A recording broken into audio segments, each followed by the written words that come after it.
Guys, hello again. Welcome to another episode of the Bodacious Rant with Bern and Ryan. I know it's been quite the absence due to, Bern's Euro trip in Europe. I know that's a double thing. I don't care. Yeah, one does you know, a Euro trip in Europe. That's kind of how it goes. For people who didn't know, just I don't know, just information and education. That's what we're all about here at the Bodacious Rant. Sure, yeah, what he said. But because of Bern's absence, we're gonna do a double episode review for you. So we're talking Miss Marvel's last week episode 4 and this week's episode 5, which, story wise, it actually worked for what it was. I mean, we're gonna go into spoilers now. So before we keep going, guys, don't forget, as always, throw it down, press that like button, ring the bell to keep up to date on our upcoming videos. And it doesn't hurt to subscribe. Again, we appreciate the viewership, guys, and your support. We do it for you, and because we like to hear ourselves talk. So, Mostly the second one, but you guys watching it, that's cool too. Yeah, exactly. But we're gonna get started. So, episode 4 was pretty straightforward. Her and her mom go to Karachi in Pakistan, and very cool to see. Again, it's just nice that this is actually taking us more into Southeast Asia area, Middle East, where because again, in most movies and other stuff, we've kind of seen that part of the world shown in a very different light. Where this is basically very it's just saying very normal, just different part of the world. Very busy, very toasty, especially because her cousins and her family in Pakistan was giving Kamala so much crap for wearing jeans, and I'm like, yeah, that does sound horrible in the humidity and that heat. So I was like, damn, girl, I feel bad for you too. I mean, even just here in the States, wearing jeans in the middle of summer is just like a death sentence. So I can only imagine what it was like for her there, like seeing her sweat and just dying there. I was like, I feel that, I really do. Oh God, but it was really it was very fun to see her just kind of go through it, especially with her cousins who are very much, I wouldn't say they're like her, but they're they're kind of like like some of the Pakistanis at home, where they're just on their phones, very just in their teens and adult years, where they're like, I don't care, you check everything out, we'll be right here. So that was pretty fun. I like the little Ant-Man mural that they had at that train station, that she met the dude who was part of the new group of Red Daggers, who basically not necessarily supporting her, but they kind of stop the Jinn from trying to get that artifact, like the bangle, and just trying to cause havoc, because now we know why oh my God, I can't talk, I'm sorry, Kamala's great grandmother Aisha didn't send them home, is because I like their little explanation, like, if we try and open a gateway from our world into their world, it'll just consume everything, and it's just going to lead to catastrophe. So it's like, I get it, that makes sense. And usually I feel like, correct me if I'm wrong, Bern, but sometimes when shows, especially near the end of the season, when they do a flashback episode to us, sometimes it doesn't work. But for I think this 5th episode worked. What did you think? I think overall it worked for me. It's kind of one of those things where I really wish these episodes would have been a little bit longer. It seems like these 2 episodes are the shorter than the first couple that came out. So I really felt like I wanted to spend a little bit more time in Karachi, and especially in the flashback in episode 5, because of what episode 4 had set up. About her great grandmother, and then her family history, and her coming in, getting back in touch with her roots and stuff. So it almost felt like I feel like it could have, this whole part of the storyline could have easily been its own season 2 type thing. But of course we need to learn about it now, since this is Kamala's origin story. But what we got here was really cool and was really interesting. Although it does feel a little bit truncated, but yeah, all of it was pretty dope. I will say. I selfishly I would have wanted to spend a little bit more time and in here and to dig more deeper into, the backstory and all that. Yeah, I mean the episode, last week's episode, we got to definitely see more interaction with her grandma, her nanny, and then seeing her mom and her grandma, like their differences where the mom kept pushing like, you should have come to America with us so we can take care of you, we can help you out with your every all your health issues, and just you can be with family. But the grandma's like, no, I'm staying home. And I get it from both of their sides. Like, one mom, you should come home with us. The mom is like, no, I'm good where I'm at. You do you. And I actually like their little within the flashback episode. I love the moment they had where she's trying to find Kamala and the mom's trying to find her, and she's just like, I was like, I'm sure she's fine. When Jerry left, I tracked him down. You chipped him, and he's a dog. If I would do it for Kamala, I totally would. It's like, oh my god, you guys are horrible. Yeah, like if it were legal to do it, I would have done it already. But the cousin's like, why don't you just use the Find My iPhone app and look for her? What? It's like adult spyware? Why did you tell me about that? Why am I learning about this now? It's like, oh my god, what? The fact that she's using parent spyware or something, I was like, no, that just sounds so wrong. But oh my god, she's a very she's kind of a hovering parent, but we understand why. Yeah, I mean, I did like getting a little bit more context into Kamala's mom, like that she was like how everybody's been saying like here and there that she was a bit of a rebel. So it seems like that's kind of like why she's a little bit of more of an overprotective parent, because she was a little bit of a wild child growing up, and it was funny like getting to learn a little bit more about her, and it made me like her more as a character. Not that I didn't before, but them adding more dimensions to her was really nice, and especially her relationship with her mother. I thought that was really well done in these couple of episodes. Exactly. Just a solid episode with them. But seeing Aisha's backstory, because I remember the only thing we had was a couple episodes ago, like the only flashback when she got the bangle, and then there was stuff happening I forgot, and she had to run. So I was like, okay.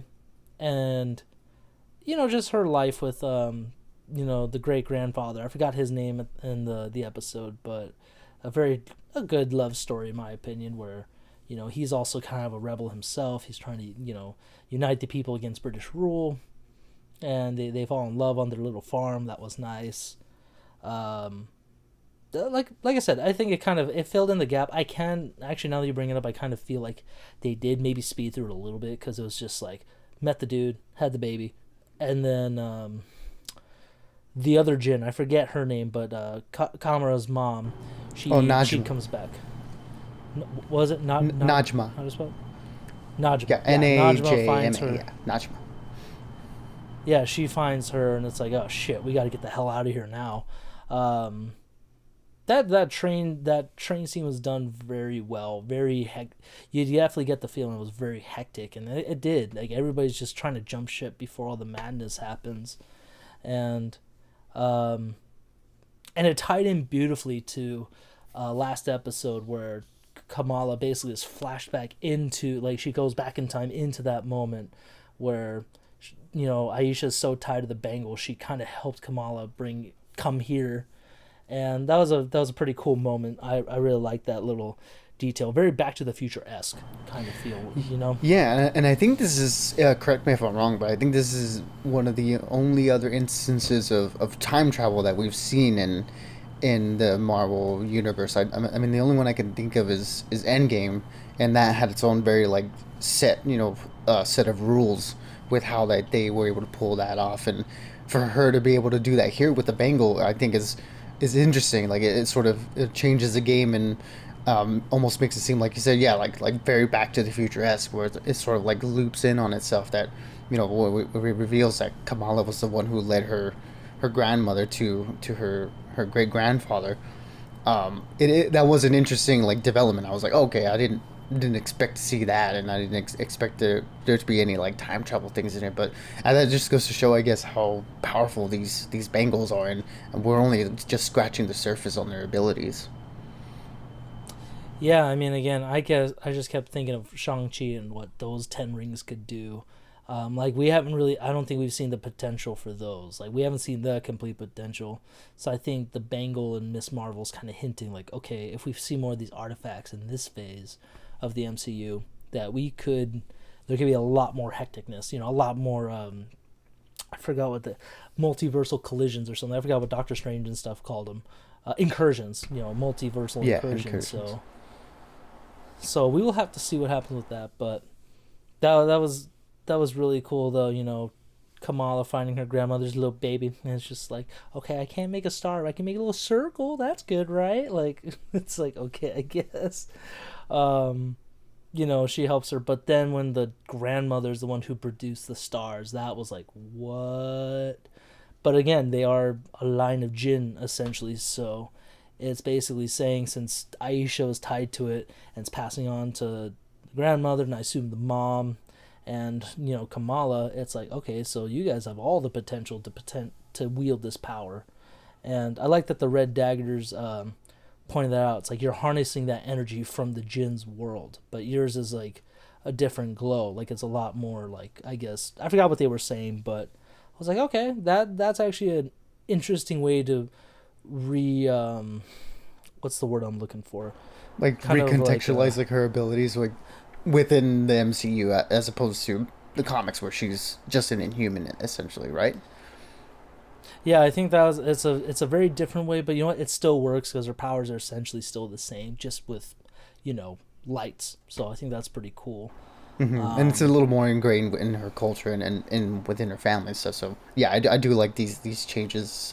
I mean, I've only ever had exposure to the Kamala character and the Miss Marvel character from the games and then briefly in the comics, but I think this is a really cool way to like do it. And I think these two episodes at least with the whole partition and learning about Aisha and the history of the Bangles, I think it's all doing a really solid job of justifying this new version of Miss Marvel that we're getting.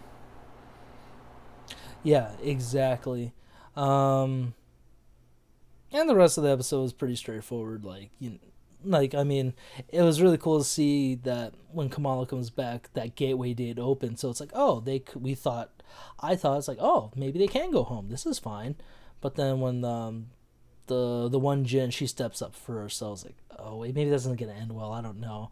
And then she turns to rock, and then like basically skeleton was like, oh shit, no, they're dead. She's gone. She ain't coming back from that. I was just like, oh fuck. Like that was I did not see that coming. It was very much of like reminded me of not Temple of Doom, Raiders of the Lost Ark a little bit.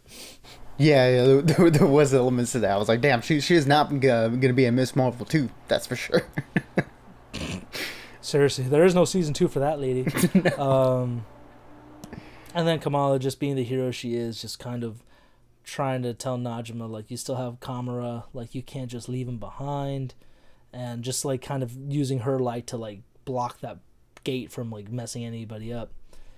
But I'm curious to what that meant though. Like when she's like yes, like when she said Kamara, and then she turned into that other light, like that blue and yellowish emerald looking light, and went to him. It's like, did she possess him? Is she a part of him?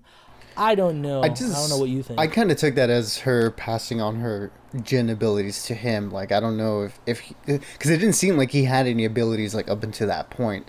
So I think that's what happened there was when she sacrificed herself. She, I guess, passed on her Jin abilities to over to him. How that works, I mean, I don't really know for a fact.